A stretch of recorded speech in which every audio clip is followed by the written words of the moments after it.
যার জন্য যত কঠোর হওয়া লাগে আমরা কঠোর হব। ঝিনাইদহের শৈলকুপা থানা ভাঙচুরের ঘটনায় গ্রেফতারকৃত ১৫ জন আসামিকে আদালতে প্রেরণ করা হয়েছে। সোমবার তাদের ঝিনাইদহ আদালতে প্রেরণ করা হয়। এর মধ্যে ৪ জন অপ্রাপ্ত বয়স্ক হয়, বাকি ১১ জনকে ৭ দিনের রিমান্ড আবেদন করেছে পুলিশ। গ্রেফতারকৃতরা হলেন আলী আকবর, হারুন শিকদার, মাহিম শিকদার, জান্নাত, আব্দুল ওহাব মোল্লা, রনি বিশ্বাস, সাবের, আলামিন, শহীদুল ইসলাম, ফরিদ হোসেন, উজ্জ্বল শেখ, আকবর হোসেন, সাব্বির, রাজীব ও কুতুবুদ্দিন। জানা যায়, ঘটনার দিন আহত অবস্থায় বিভিন্ন হাসপাতালে চিকিৎসা গ্রহণ করেন এসব আসামি।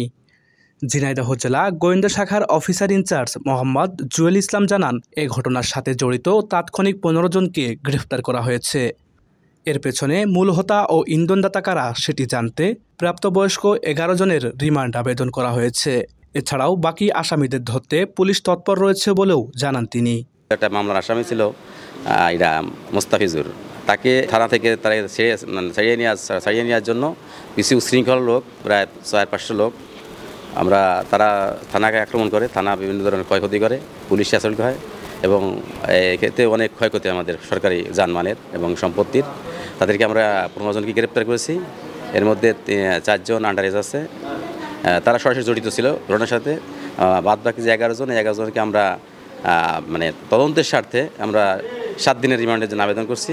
আমরা আশা করি আমরা রিমান্ড পেলে তাদের থেকে প্রকৃত উস্কানিতা থাকে এবং এর পাশে মহত্তা থাকে, যে একটা থানাকে আক্রমণ করবে, একটা থানা কম্পাউন্ডে ঢুকে তারা আসামি ছিনিয়ে নেওয়ার চেষ্টা করবে, যেটা একটা খুব একটা কি আইন শৃঙ্খলাকে তারা বুড়া আঙ্গুল দেখানোর একটা ভাব। তা আমরা চাচ্ছি যে অন্তত যাতে এই ধরনের দ্বিতীয় ঘটনা আর বাংলাদেশে না ঘটে, যার জন্য যত কঠোর হওয়া লাগে আমরা কঠোর হব। থানা এটা সরকারি সম্পদ, এটা দেশের আইন শৃঙ্খলার জন্য এটা মুখপাত্র।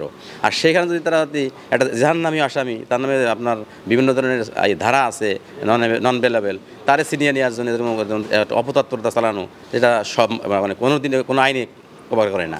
তার জন্য আমরা চাচ্ছি যে আমরা যত কঠোর হওয়া লাগে আমরা তত কঠোর হব এবং আসামি যেখানে থাকবে আমরা আইন আনতে পারবো, এবং যদি কেউ বাদ চেয়ে থাকে আমরা তাদেরকে সেইভাবে আইনের হাতে নিয়ে আসবো তদন্তের স্বার্থে। আমরা অব্যাহত, আমাদের অভিযান পুরা শৈলকুপা আশপাশেও চলতেছে, বিভিন্ন জায়গায় আমাদের অভিযান অব্যাহত আছে এবং তদন্তের স্বার্থে আমরা এই আসামিদেরকে রিমান্ডে আনবো। রিমান্ডের জিজ্ঞাসাবাদে আমরা মদতদাতা এবং এর উস্কানিদাতাকে আমরা তাদের বের করে তাদেরকে আমাদের সামনে তুলে ধরবো। ভিডিও ফুটেজ প্লাস তাদের তারা ঘটনাস্থল থেকে ধরা পড়ছে।